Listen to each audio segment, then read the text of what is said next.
Hello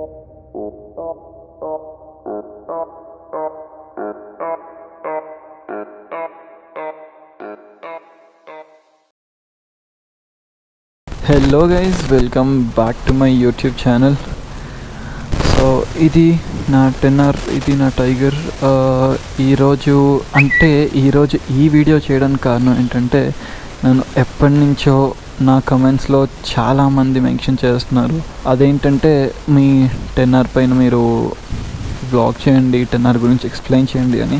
so ఈ వ్లాగ్లో మొత్తం ఈ టెన్నర్ గురించే మాట్లాడుకున్నాము.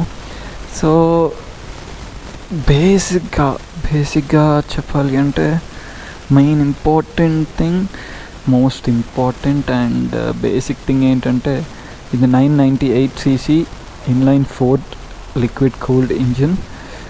దీని వెయిట్ వచ్చేసి 206 kilos అండ్ దీని ఆన్ రోడ్ ప్రైస్ వచ్చేసి 17 lakhs. బట్ ఇది షోరూమ్ నుంచి బయటకు తీసుకుని రావాలి అంటే 17 lakhs పడుతుంది. సో ఇప్పుడు మనం ఏం చేద్దామంటే, సింపుల్గా ఫ్రంట్ నుంచి వెనక్కి వెళ్తూ అన్ని పార్ట్స్ గురించి అన్నిటి గురించి మాట్లాడుకుందాం. ముందుగా చూస్తే దీని ఈ టైర్స్ చూసి అరిగిపోయాయని మాత్రం అస్సలు అనుకోకండి. ఇవి రేసింగ్ స్లీక్ టైర్స్, ఇవి ఇలానే ఉంటాయి. ఇది రేస్ పర్పస్ కోసమే యూస్ చేస్తాము. రోడ్ పైన తీస్తే అరిగిపోతాయి. దీని లైఫ్ కూడా చాలా తక్కువ అండ్ చాలా ఎక్స్పెన్సివ్ టైర్స్ కూడా ఇవి. అండ్ దీని పవర్ గురించి చెప్పాలి అంటే, దీని పవర్ వచ్చేసి 203 HP ఆన్ ఏ డైనో. నార్మల్గా ఆన్ రోడ్ దీని పవర్ వచ్చేసి 213 HP. ఈ డైనోకి లేదంటే రోడ్ పైన ఈ రెండిటికి డిఫరెన్స్ ఏంటో చెప్తాను. సో ఇప్పుడు డైనో పైన టెస్ట్ చేస్తున్నప్పుడు ఎయిర్ అనేది లోపలికి వెళ్ళదు. సో ఈ పార్ట్ ఏదైతే ఉందో మీరు చూసే పార్ట్, ఇది మోస్ట్ ఆఫ్ ద సూపర్ బైక్స్కి ఉంటుంది. సో దీన్ని ర్యామ్ ఎయిర్ అంటారు. సో ఈ ర్యామ్ ఎయిర్ ఏంటంటే, మనం బైక్ నుంచి వెళ్తున్నప్పుడు, బైక్ మీద కూర్చొని మనం వెళ్తున్నప్పుడు, సో గాలంతా దీనిలోంచి లోపలికి వెళ్తుంది. సో మన ఎయిర్ ఫిల్టర్ ఏదైతే ఉంటుందో దానికి వెళ్ళే గాలి మొత్తం దీనిలోంచి వెళ్తుంది. సో దీని నుంచి గ్యాసెస్ అన్నీ లోపలికి వెళ్తాయి. కాబట్టి ఎప్పుడైనా సరే ఆ గ్యాసెస్ లోపలికి వెళ్ళినప్పుడే కదా ఫ్యూయల్ బర్న్ అయ్యేది. సో అది RAM air. So RAM air వల్ల చాలా పవర్ డిఫరెన్స్ ఉంటుంది. రేసింగ్లో చాలా ఇంపార్టెంట్ ఇది. సో ర్యామ్ ఎయిర్ అంటే ఇదే. ఇక్కడి నుంచి బైక్ ఫ్రంట్ పార్ట్ నుంచి ఎయిర్ ఫిల్టర్లోకి వెళ్ళి అక్కడి నుంచి ఇంజిన్ లోపలికి వెళ్తుంది. సో ఈ పార్ట్ అయిపోయింది. ZX టెన్నర్ షేప్లో మాత్రం మేజర్ చేంజెస్ ఏమీ లేవు. ఇది 2019 మెషిన్. సో దీనికి ఈ రెడ్ గ్రాఫిక్స్ వచ్చాయి. ఆల్సో మనకి quick shifter and auto blip కూడా వచ్చింది. సో ఫ్రంట్ సైడ్ చూస్తే ఇవి Brembo disc plates, 330mm disc plates అనమాట. సో ఇది డబుల్ సైడ్ డిస్క్ ప్లేట్, అంటే బోత్ సైడ్స్ డిస్క్ ప్లేట్ ఉంటుంది. And with Brembo calipers. దీనిలో టూ పిస్టన్ ఇటు 2 pistons అండ్ ఇటు ఇంకొక 2 pistons. సో ఇవి 330mm and dual channel ABS ఉంటుంది. బట్ నేను రేస్కి యూస్ చేస్తాను కాబట్టి నాకు రేస్లో ABS అవసరం లేదు. సో అందుకని ABS తీస్తాను. మీరు ఇక్కడ చూస్తే మీకు ఇక్కడ గ్రీన్ కలర్ లైన్స్ కనిపిస్తున్నాయి కదా, ఇవి బ్రేక్ లైన్స్ అన్నమాట. సో నేను ABS వైర్లన్నీ పీకేసి రేస్ ట్రాక్ పైన యూస్ చేస్తాను కాబట్టి ఈ లైన్స్ పెట్టుకున్నాను. సో ఇవి హెల్ కంపెనీ బ్రేక్ లైన్స్ అన్నమాట. ఎప్పుడైతే మనం ABS ఛానల్స్ పీకేస్తామో ఇవి పెట్టుకోగానే మనకి ABS డియాక్టివేట్ అయిపోతుంది. And coming to the suspension, ఇది షోవా సస్పెన్షన్, షోరూమ్ నుంచి వచ్చిందని ఇంకా చేంజ్ చేయలేదు. బట్ ఇది యాక్చువల్లీ చేంజ్ చేయాలి, ఇంకా బెస్ట్ దానికి వెళ్ళాలి. అండ్ ఇది కంప్రెషన్ అండ్ రీబౌండ్ సెట్ చేసేది. సో ఇది ఈ too much of technical information వద్దు దీనిలో. సో ఇది సింపుల్ వర్డ్స్లో చెప్పాలి అంటే ఇవి ఉన్నాయి కదా. సో ఇవి సస్పెన్షన్ సెట్ చేసుకోవచ్చు దీంతో. స్టిఫ్ అవ్వడమో లేదంటే ఇంకా యాక్షన్ కావాలో అదంతా దీనిలో. ఇది బోత్ సైడ్స్ ఉంటుంది. ఈ ఫోర్క్ ఇది అండ్ అట్ సైడ్ ఫోర్క్ది సేమ్ ఇలానే అట్ సైడ్ కూడా ఉంటుంది. సో అది ఫ్రంట్ పార్ట్ మొత్తం. అండ్ ఈ మిర్రర్కి, ఈ బ్యూటిఫుల్ మిర్రర్స్కి ఇండికేటర్స్ కూడా ఉన్నాయి. అండ్ ఇక్కడికి వస్తే అండ్ వన్ మోర్ థింగ్ నేను మర్చిపోయింది ఏంటంటే ఇది. సో ఇది క్రాష్ గార్డ్ లాగా, ఇది ఫోర్క్ ప్రొటెక్టర్ అనమాట. ఇది షోరూమ్తో రాదు మనకి, ఇది నేను ఆఫ్టర్ మార్కెట్ బయట పెట్టించుకున్న పార్టే. దీనిపైన డైనమిక్ రైడర్స్ ఉంది కదా, ఈ డైనమిక్ రైడర్స్ అనే స్టోర్లో తీసుకున్నాను. And coming to the front part,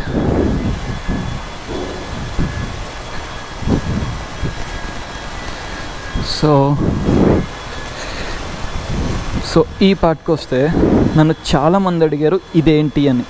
so ఈ పార్ట్ ఏంటి, నా వీడియోస్ చూసి ఈ పార్ట్ ఏంటని అడిగారు. సో ఈ పార్ట్ ఏంటంటే ఏ సూపర్ బైక్ అయినా చాలా ఇంపార్టెంట్ పార్ట్ ఇది. దీన్ని స్టీరింగ్ డాంపర్ అంటారు. ఇది ఓలిన్ స్టీరింగ్ డాంపర్. ఆటోమేటిక్గా మన థ్రాటిల్ రెస్పాన్స్తో ఇది అడ్జస్ట్ అవుతుంది, స్టిఫ్ అవ్వడమా లేకపోతే లూజ్ అవ్వడమా అలా.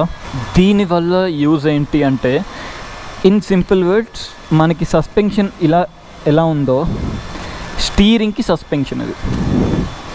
సో హై స్పీడ్స్లో ఏమవుతుందంటే ట్యాంక్ స్లాబ్స్ అవ్వకుండా, లేదంటే ఇంకా దానివల్ల చాలా యూజెస్ ఉన్నాయి. సో బట్ ఇది ఆటోమేటిక్గా ఎలక్ట్రానిక్ స్టీరింగ్ డాంపర్. బట్ నేను దీన్ని తీసేస్తున్నాను ఇప్పుడు. దీన్ని తీసేసి నేను మాన్యువల్ పెట్టుకుంటున్నాను, ఎందుకంటే ట్రాకీ ఆటోమేటిక్ అంతా కరెక్ట్ కాదు. అండ్ ఇది అందరికీ తెలిసినట్టు ఇది నార్మల్ ఇగ్నిషన్ స్విచ్. ఇది మన ల్యాప్ టైం కోసం కౌంట్ చేసుకోవడానికి ఇది స్టార్ట్ స్విచ్. అండ్ ఇవి మోడ్స్ అంతా నేను లాస్ట్లో చెప్తాను. సో బేసిక్ పార్ట్స్ అన్నీ మాట్లాడుకుందాం, బేసిక్ థింగ్స్ మాట్లాడుకుందాం. అండ్ సో ఇది చూస్తే ఇది నేను చేంజ్ చేసుకున్నది. ఇది కూడా షోరూమ్ నుంచి వచ్చిన పార్ట్ కాదు. ఇది RCS 19 మాస్టర్ సిలిండర్. ఇది రేస్ పర్పస్ కోసం అప్గ్రేడ్ చేసుకున్న పార్ట్ ఇది.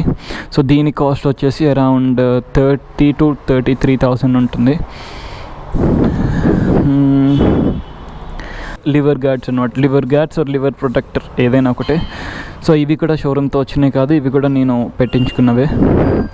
అండ్ ఇక్కడ దీని ఫ్రేమ్ స్లైడర్స్ అంటారు. నేను ఈ బండి కొనకముందే ఇవి కొనుక్కొని పెట్టుకున్నాను. చాలామంది నవ్వారు బండి కొనకుండా ఇది అని. ఇది ఎందుకు అంటే బండి పడినప్పుడు ఫేరింగ్స్కి తగలకుండా ఇది ఆపుతుంది. సో ఇది చాలా యూస్ఫుల్, ఎందుకంటే రోడ్స్ పైన మనం చెప్పడం ఎప్పుడు ఏదైనా స్టాండ్ దిగిపోయి పడినా అలా అయినా సరే ఫేరింగ్స్కి ఏమైనా తగిలితే చాలా ఎక్స్పెన్సివ్, కాబట్టి ఇవి చాలా సేవ్ చేస్తాయి. అండ్ ఇవి GB రేసింగ్ ఇంజిన్ గార్డ్స్. ఇవి కూడా సేమ్ ఎలా అంటే ఇది ఎలా ప్రొటెక్ట్ చేస్తుందో బాడీని డైరెక్ట్ ఇంజిన్కి తగలకుండా ప్రొటెక్ట్ చేస్తుంది. సో దీని కాస్ట్ వచ్చేసి 17,000 రూపీస్ అండ్ దీని కాస్ట్ వచ్చేసి అరౌండ్ 20,000 రూపీస్ అనమాట. ఇవి కూడా నాకు షోరూమ్తో వచ్చినాయి కదా, నేను బయట పెట్టుకున్నాను. అండ్ దీని ట్యాంక్ కెపాసిటీ వచ్చేసి 17 litres.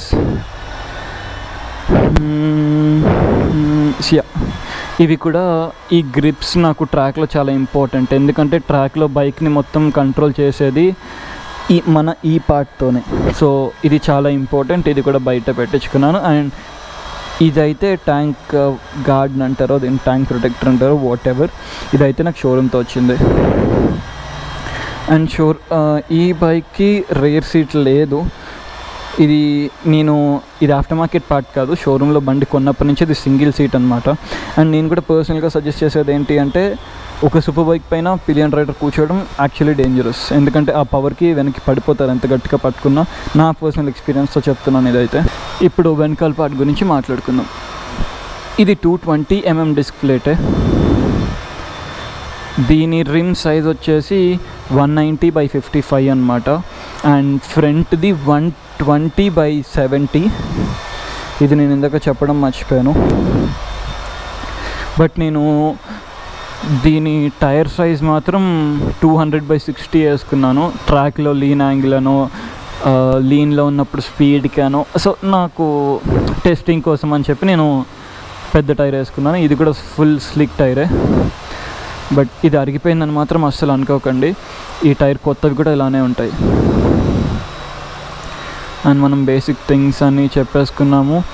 Coming to the exhaust, ఇది ఆక్రోపోవిచ్ ఫుల్ సిస్టమ్ టైటానియం ఎగ్జాస్ట్. ఇది పవర్ కోసం యూస్ చేస్తాము అండ్ సౌండ్ కూడా చాలా పెరుగుతుంది.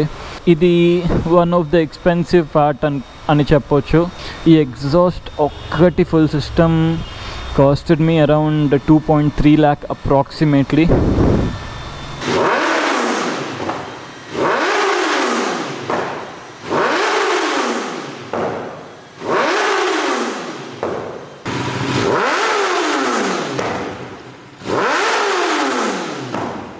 దీనివల్ల చాలా పవర్ డిఫరెన్స్ ఉంటుంది. అండ్ సో సింపుల్గా మనం బైక్ గురించి చెప్పుకున్నాము. నాకు తెలిసినంత వరకు నేనేం మిస్ చేయలేదు. మీకు ఏ డౌట్స్ ఉన్నా సరే కమెంట్స్లో మెన్షన్ చేయండి. ఎప్పుడైనా నెక్స్ట్ ఏమైనా వీడియో చేస్తున్నప్పుడు దానిలో మీ డౌట్ని క్లారిఫై చేసేస్తాను. దీని ఎగ్జాస్ట్ సౌండ్ కూడా చాలామంది అడిగారు.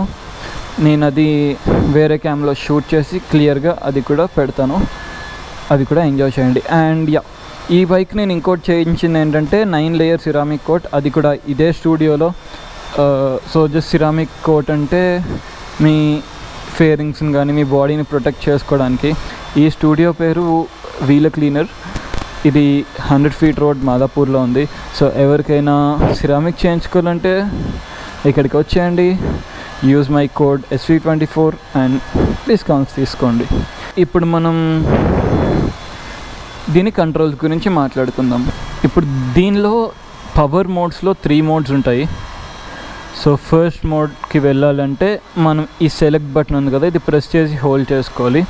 మళ్ళీ ఒకసారి క్లిక్ చేస్తే అది ఫ్లాష్ అవుతుంది. సో ఇది ఫుల్ పవర్ అనమాట. సో ఇది 100% పవర్ యూస్ చేసుకోవచ్చు దీనిలో.